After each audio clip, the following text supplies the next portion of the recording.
Hello, everyone, and welcome to Past and Printed, the show where we take a look at a newspaper from today's date, but in a randomly selected city, in a randomly selected year, to see what people at the time were reading about and what was going on in their world. I'm your host, Lloyd, and while our last episode focused on the far north mining country of the Yukon Territory, this time we're headed to the mining country of the Arizona Desert, looking at the Thursday, March 21st, 1907 edition of The Copper Era from Clifton, Arizona. As per usual, let's start out with some facts and background about Clifton. Clifton is the county seat of Greenlee County, located in eastern Arizona about 200 miles east of Phoenix, near the border with New Mexico, and is situated along the San Francisco River. However, in 1907, Clifton was actually part of Graham County, as Greenlee County wouldn't be created until 1909. In 1856, U.S. Army Scout Robert Metcalf, who had previous mining experience, observed extensive mineral deposits along canyons in Chase Creek while pursuing Apache renegades in the area.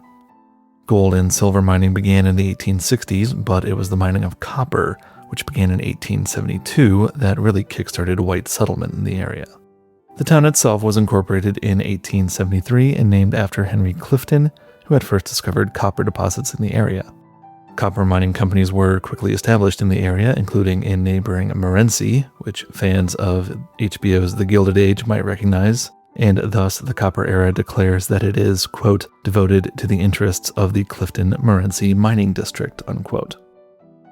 Unlike some mining boom towns that saw their fortunes quickly reverse as mines went dry, Clifton continued to grow well into the 20th century as copper mining remained steady.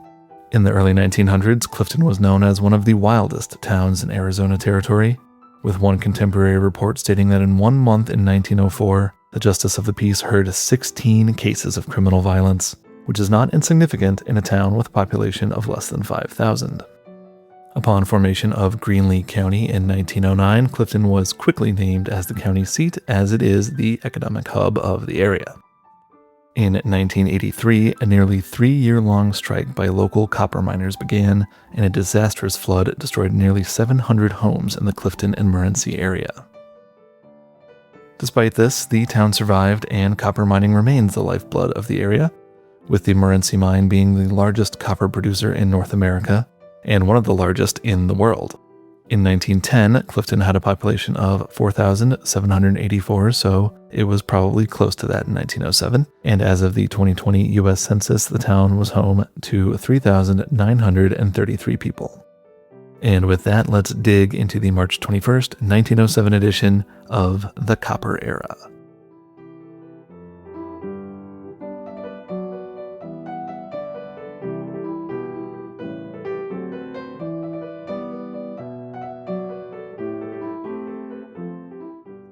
Starting off on the first column of page 1 is News of the Territory, which, as the name implies, is bits of news from around Arizona.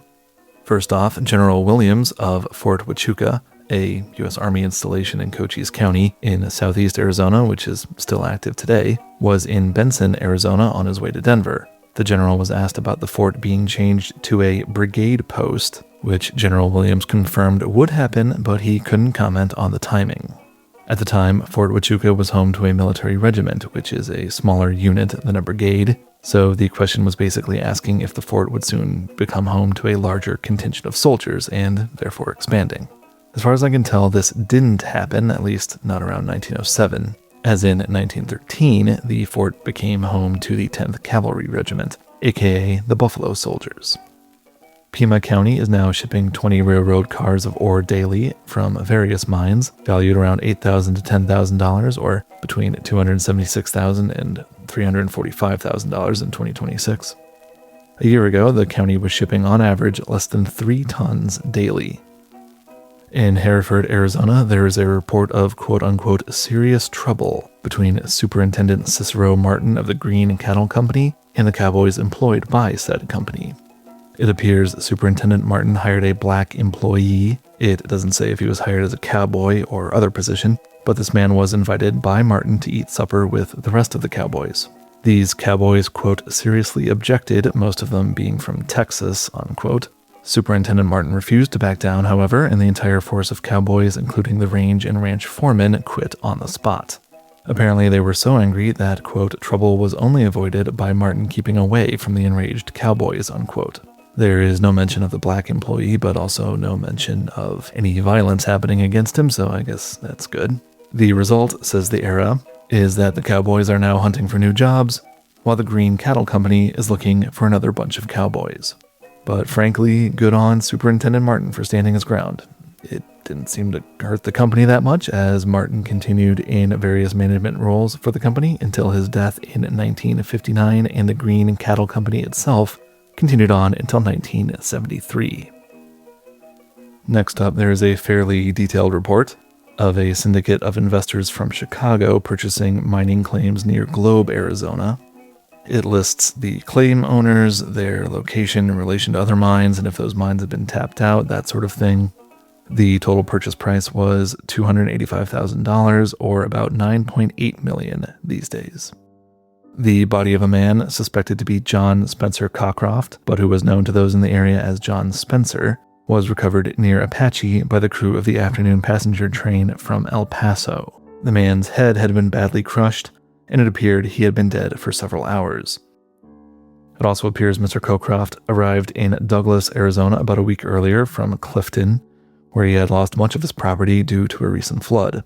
The San Francisco River did, and still does, have a tendency to flood, sometimes disastrously, as mentioned earlier. The paper speculates that he went to Douglas with a mind to start over in a new location, but instead spent most of his time drinking, at one point getting so drunk that he was arrested and fined for public drunkenness. When Cockcroft boarded an eastbound train, it doesn't say exactly when, he was apparently so drunk that he was almost arrested again, but instead joined two companions on the train. According to witnesses, while on the train, Mr. Cockcroft, quote, developed an appetite for hot tamales, and as he could not get any on the train and was insistent that he should have some, it is thought he walked off the train in a drunken aberration, unquote. I mean, I can sympathize with having the drunken munchies, but thankfully, they've never caused me to walk off a moving train. A coroner's inquest held before Judge Rice came to the verdict that the man had died accidentally by falling off the train. When his clothing was searched, Cockcroft was found to have $205.56 on him, or $7,087.93 these days. It is not known what will be done with the body. There's another lengthy description of mining company acquisitions around Globe, Arizona, this time related to the purchase of copper interests by Adolph Lewison of New York, who had built an extensive copper empire with his late brother Leonard after meeting Thomas Edison in the 1880s and anticipating the increased value of copper due to the electrification of the world.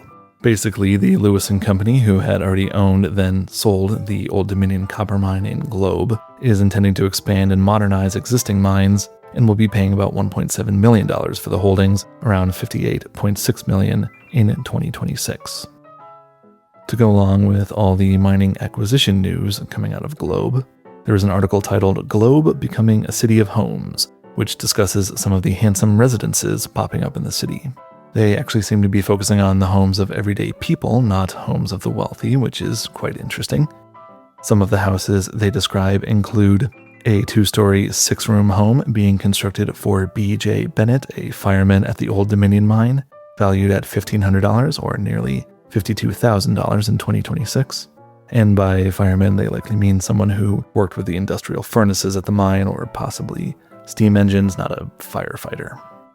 Joe Childs, a quote-unquote popular boiler maker, has contracted E.T. Green to build him a $400 home, about $14,000 these days. And a mine employee named James Trovey is building a 3-room, $600 house, about $21,000 these days, which he intends to rent out. But it's not all single-family homes. Andre Morel's new Hotel Morel is being constructed, which will consist of 24 rooms and have the hotel's name, quote-unquote, emblazoned in electricity on its stone arch front.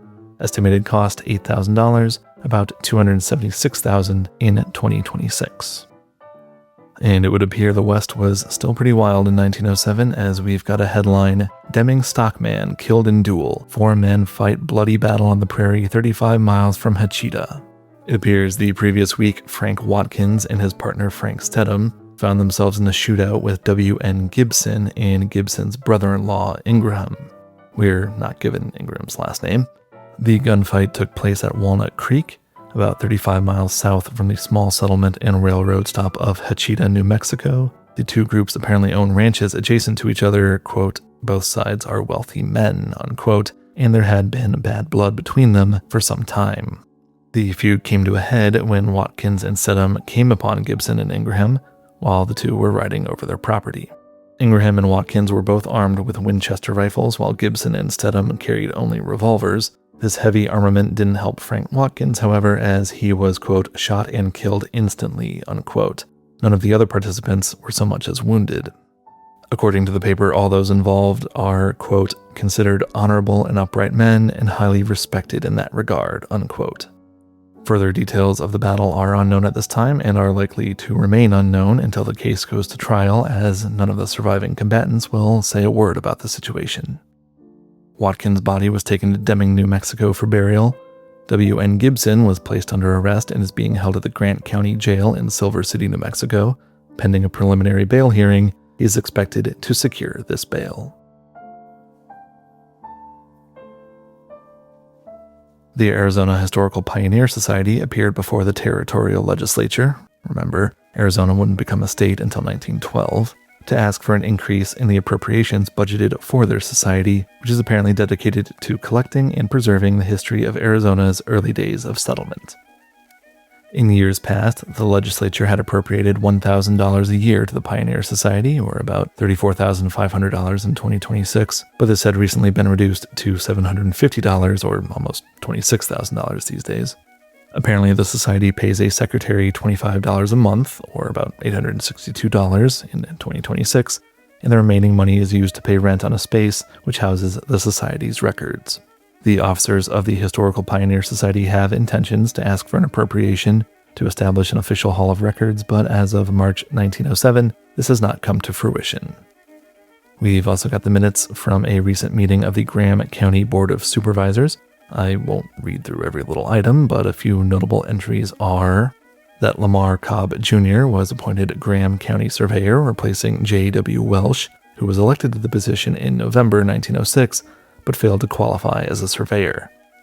The poll taxes collected from Jesus Apodaca and Wade Harris were officially refunded, Mr. Apodaca having already paid a poll tax in Cochise County, and Mr. Harris having paid his tax twice. C.B. Gordon was allowed $25 for the month of February to be paid on April 1st, 1907, as an indigent allowance, or basically a welfare payment. $25 was also ordered to be paid to Mrs. Charlie Wright for the month of March, quote, it having been proven to the board that she is in need, unquote. Once again, $25 in 1907 amounts to $862 these days. And finally, the new county surveyor Lamar Cobb will immediately get to work, conducting surveys and compiling a report for 2 public roads in the county, one near Clifton, the other near Duncan. Apparently in New Mexico, there is a volcanic crater surrounded by a salt lake and containing a quote-unquote bottomless well. According to surveyor Pitt Ross of Albuquerque, the crater is, quote, one of the wonders of the world, unquote.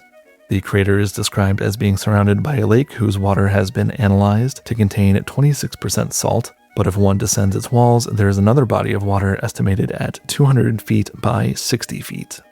Former President Herrick of the University of New Mexico claims to have sounded the well to a depth of 3,500 feet without reaching the bottom. Apparently, the land around the crater is owned by the university, and not 6 feet from the edge of the Salt Lake is a freshwater spring that supplies the small town of Salt Lake. The location of this wondrous crater is a little fuzzy. It's not named, and while the article says that it's located in Socorro County, on the western side of the state, which would fit with the volcanic fields in that area, it also mentions the small town of Salt Lake, which supposedly has a post office, but the only mention of a town called Salt Lake in New Mexico is of a ghost town in Roosevelt County on the opposite side of the state, so who knows. And finally, for page 1, Territorial Governor Joseph Henry Kibbe has presented a number of nominations for government appointments. On the Territorial Fair Commission is nominated J.C. Adams of Phoenix, B.A. Packard of Naco, and T.E. Pollock of Flagstaff. G.W. Coleman is nominated for Superintendent of Public Health, J.H. Page nominated for Territorial Auditor, Thomas H. Rinning for Superintendent of Prisons, Ray Ferguson for Superintendent of Asylums, T.J. Mahoney for Superintendent of Reform Schools, Eugene Silker is nominated for Fish and Game Commissioner, W.V. Pillmore nominated to the Board of Medical Examiners, and E.W. Wells, Morris Goldwater, M.J. Hickey, and Robert E. Morrison are nominated to the O'Neill Monument Commission. And this is referring to a monument for Arizona sheriff, newspaperman, miner, politician, gambler, and lawyer William Bucky O'Neill, who served in Theodore Roosevelt's Rough Riders in the Spanish-American War and was killed in action at the Battle of San Juan Hill. The statue, dedicated to O'Neill and other deceased Rough Riders, was unveiled on July 3rd, 1907 in Prescott, Arizona. And that is going to do it for page 1 of the Copper Era. Let's mosey on over to page 2.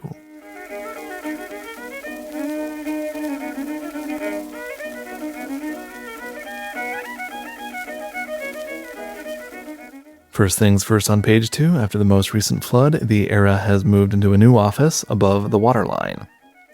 After that announcement, there's a number of smaller news items, such as that nearly all mining operations have ceased in the town of Goldfield, Nevada, due to, quote, the businessmen and mine owners of that section having combined against the working men, unquote. Meanwhile, in Bisbee, Arizona, the quote-unquote trouble between laborers and mine owners has subsided after the companies agreed to a general increase in wages. The Era seems to be on the side of management, however, asserting that miners in Bisbee have always gotten above average wages and should have no reason to be dissatisfied in the first place.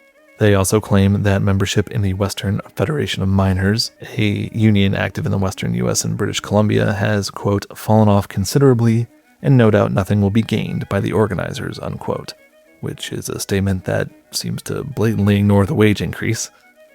A bill providing for the removal of the Graham County seat passed the legislature and was signed by the governor.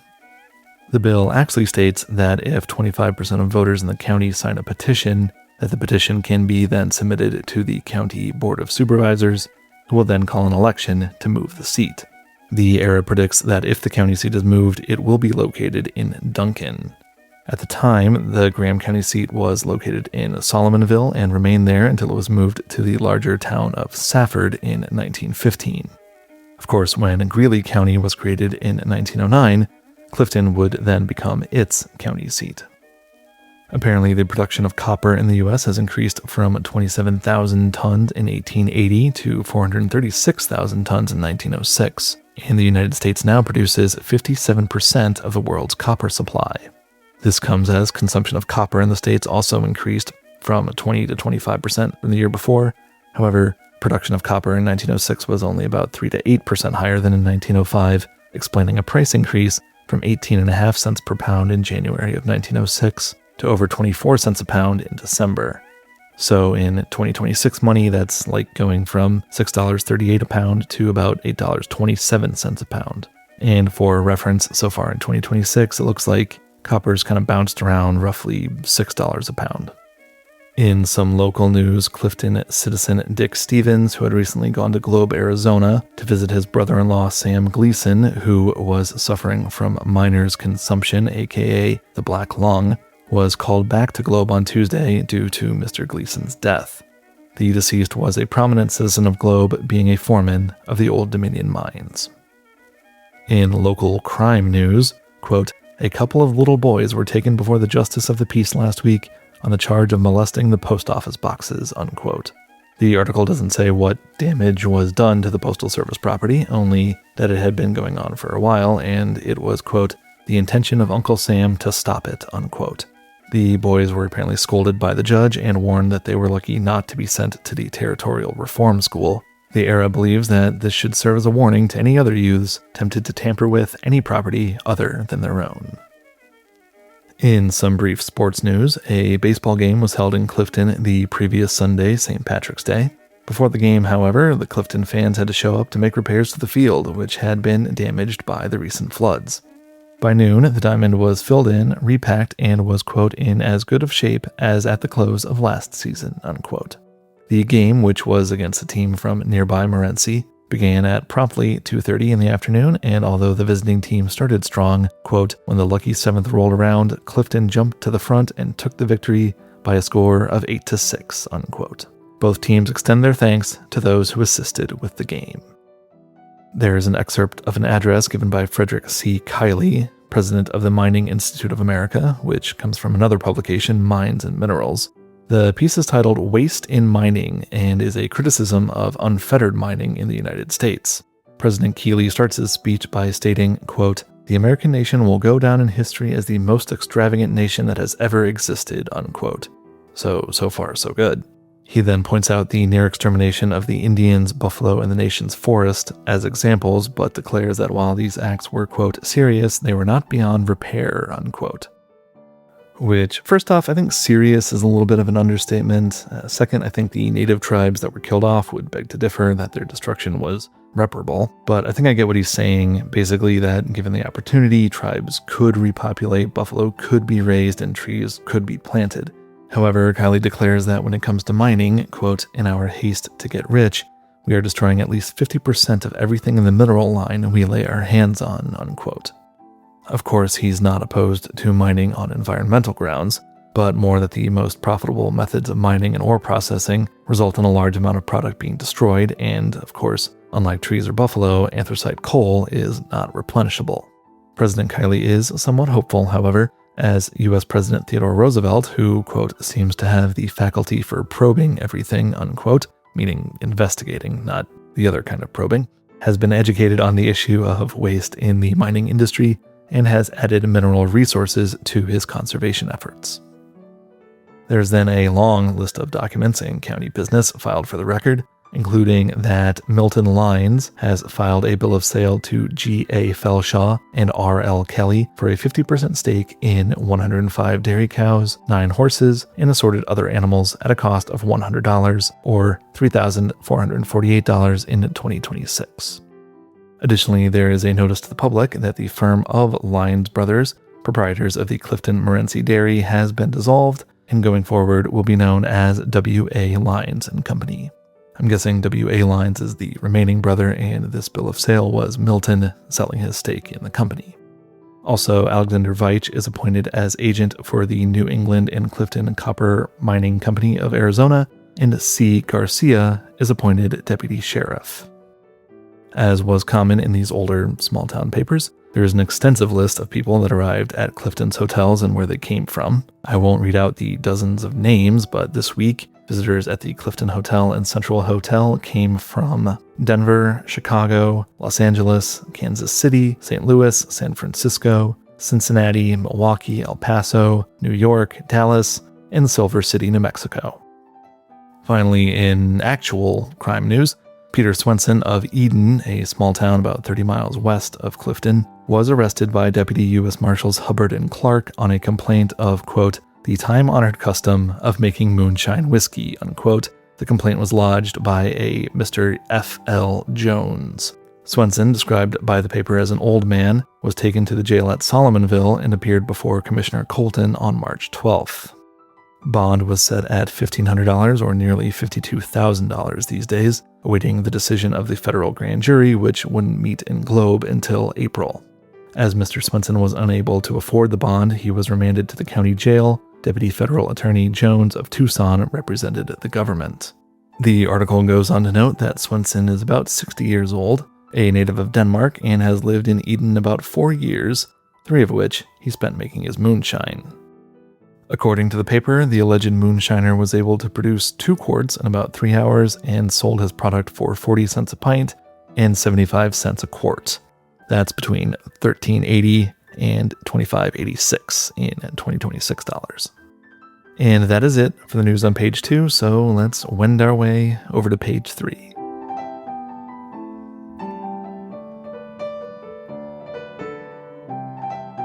The first column on page 3 contains the minor mentions section, which is little snippets of local news items. Though we're starting off some very sad news. Quote, the Mexican girl Lupe, who was recently badly burned, died last Sunday night and was buried on Monday, unquote. I did try to find a last name, but all I was able to find was an article from the previous week stating that the girl, still only identified as Lupe, had been dressed in a fine silk skirt which had recently been cleaned with gasoline. This was a common but obviously extremely dangerous method of cleaning materials like silk. Apparently, she inadvertently stepped on a match, causing her dress to catch fire. The report from the 14th of March states that the girl is, quote, getting better and will recover, unquote. Unfortunately, though, not unsurprisingly, considering the amount of complications that can occur with severe burns, even these days, this prediction proved incorrect.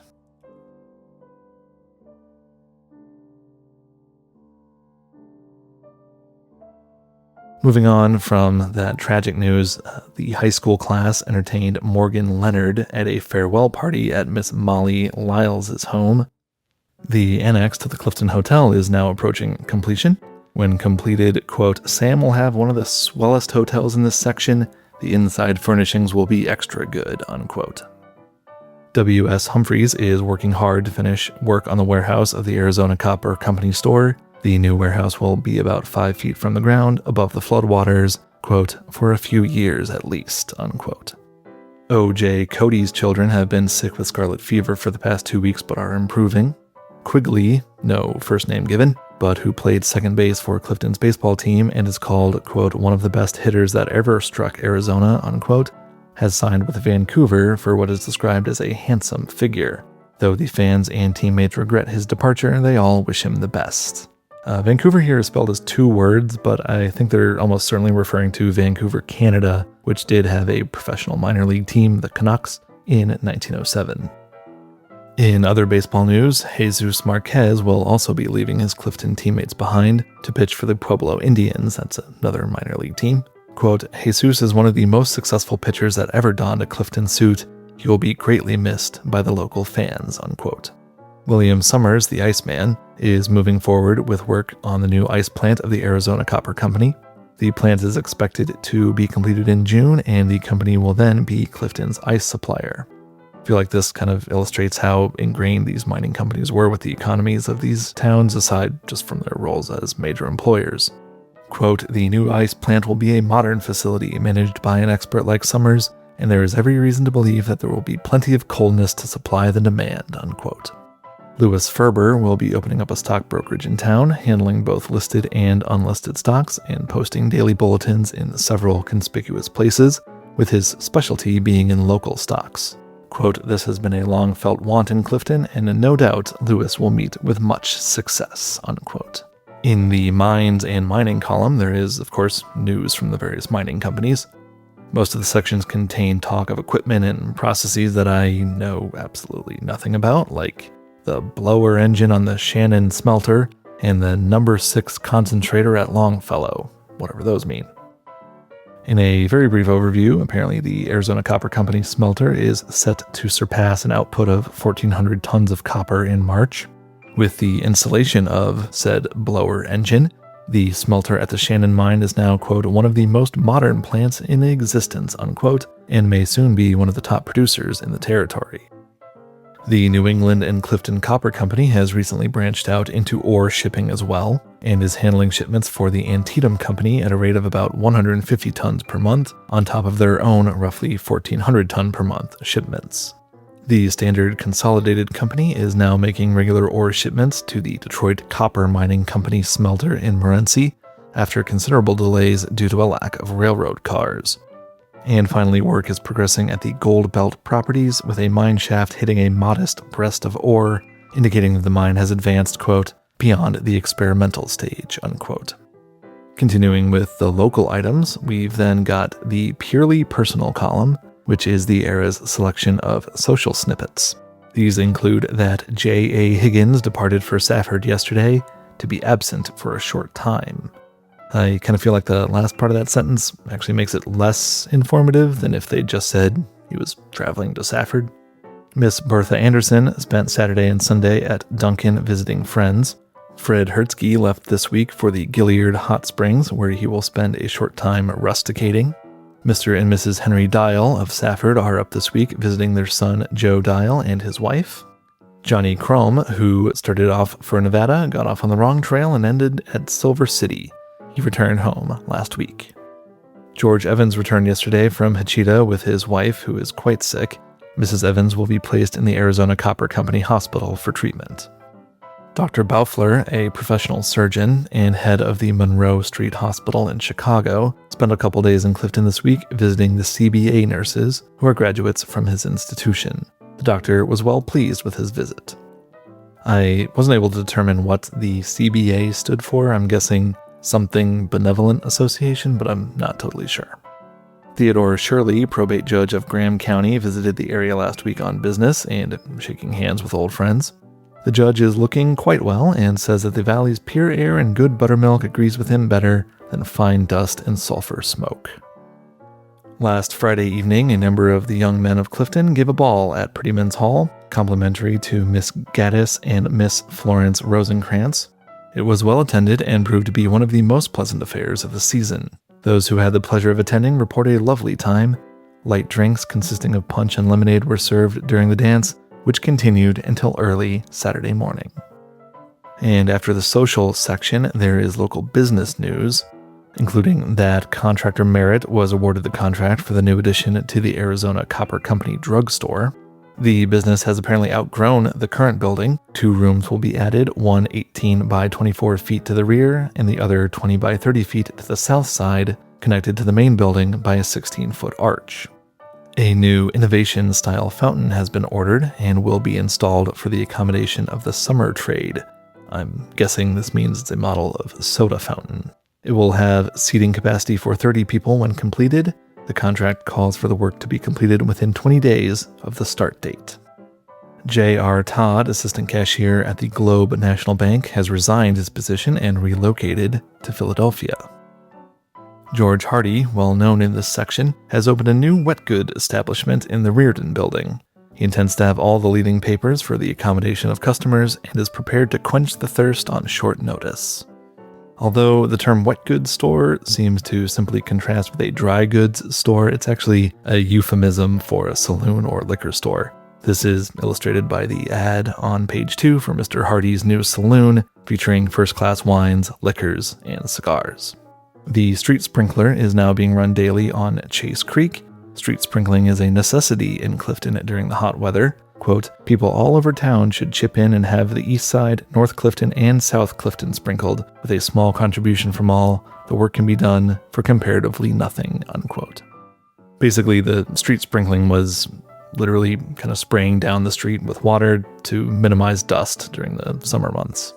Finally, we have an obituary for Mrs. Nancy Carver, who passed away on March 15th. Quote, she was a dear old lady and died at the ripe old age of 78 years, unquote. Mrs. Carver was born in Burkesville, Pennsylvania, and was loved by all who knew her. She unfortunately had been suffering for many years from cancer of the stomach, and, quote, death came as a relief, unquote. The funeral was held at the Presbyterian Church. Services were conducted by Reverend C.H. Love, and a large procession of friends attended the burial at the Masonic Cemetery. Mrs. Carver is survived by a daughter, Mrs. T. Norgay of Clifton, and 2 sons, J.G. Carver of Clifton and Joe Carver of Aspen, Colorado. Below the obituary is a notice from the surviving children thanking every man, woman, and child who did their mother a kindness during her residence in Clifton. And with saying goodbye to Mrs. Carver, we reach the end of page 3 and we move on to our 4th and final page.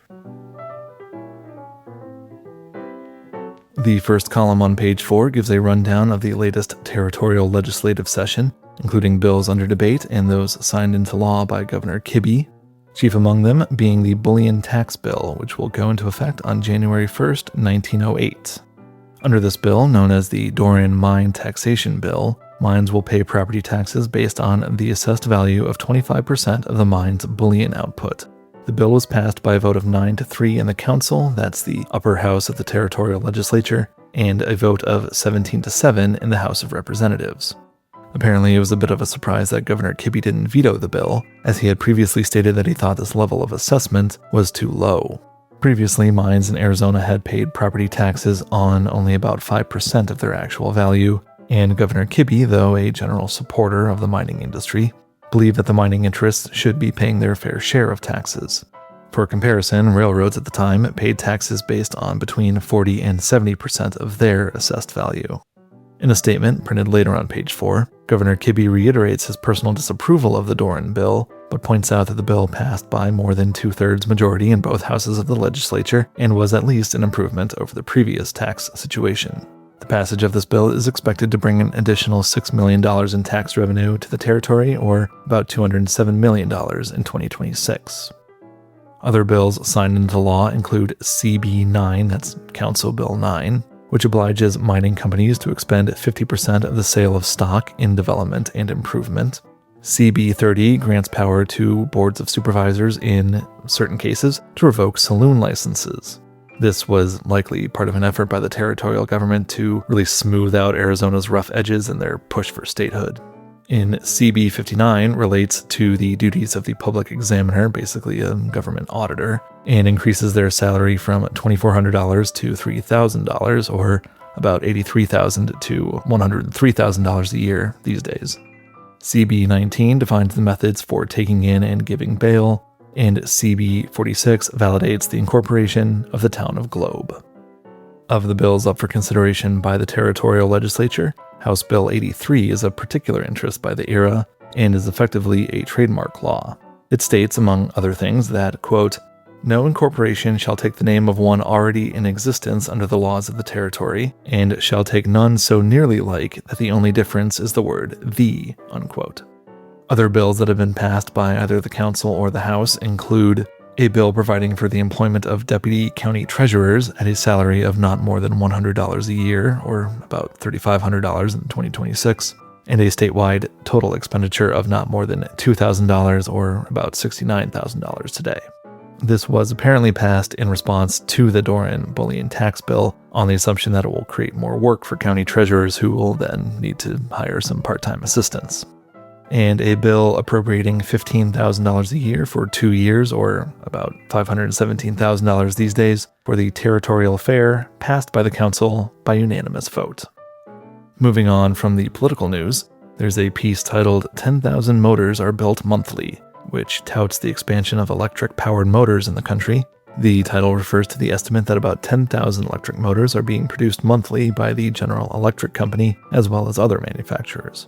The article states that since 1870, mechanical power of all types has increased in the country, especially between 1890 and 1900.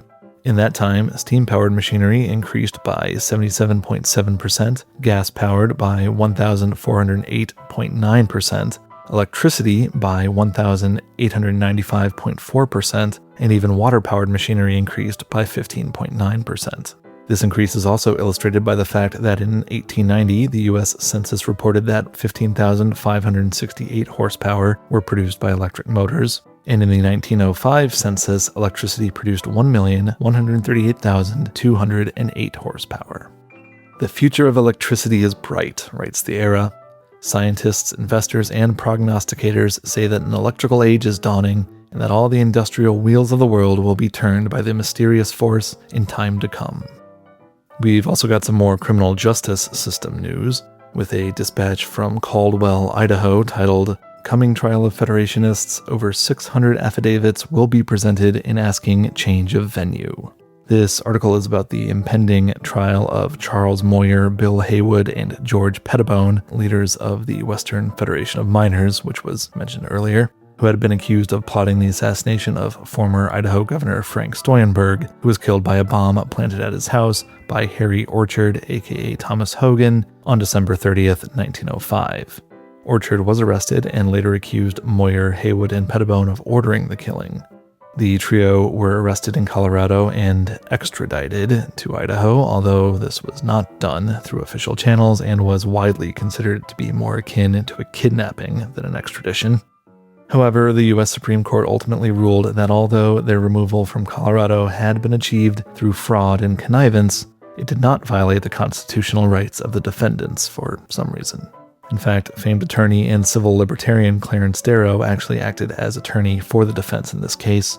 However, this article focuses on a delay in setting the trial date, which was sought by the prosecution as they had not received a remittiture from the U.S. Supreme Court regarding the defendant's habeas corpus case. The Supreme Court had decided the case in December 1906, but the prosecution was waiting on official paperwork, remanding the case back to the lower court. The prosecution seems to have been worried that not waiting for this paperwork would open up future opportunities for appeal on technical grounds. An attorney for the defense quoted Supreme Court doctrine in arguing that it wasn't necessary to wait on the remititure. However, Judge Fremont Wood disagreed and postponed setting a trial date. The article title refers to 630 affidavits in support of changing the trial venue from the small town of Caldwell to Idaho's capital, Boise. This request was ultimately granted. And aside from a few legal forfeiture notices and court summons, that is going to do it for page 4 and for the Thursday, March 21st, 1907 edition of the Copper Era from Clifton, Arizona. So I think the Copper Era actually did a really good job of covering news and topics from around the region, especially those that would impact and be of interest to the community. And I say that in contrast to some small town newspapers at the time where 90% of the articles are just stories off the wire service. So I hope you found that interesting as well, and if you did, please consider subscribing on whatever platform you happen to be listening on. And if you're in need of some relaxation, why not try the Dewdrop Inn, Lou J. Morris, proprietor. The spring stock just arrived. Soft summer drinks, blood purifiers, liver regulators, long life bitters, just the thing for that tired feeling. Cigars that are sure smokable. Finest collection of tigers in Clifton, all gentle as cooing doves. Fresh music on tap every evening. The Dewdrop Inn, when you visit Copper Avenue. Thanks again for listening to Past and Printed. I've been your host, Lloyd, and I hope your next news is all good news.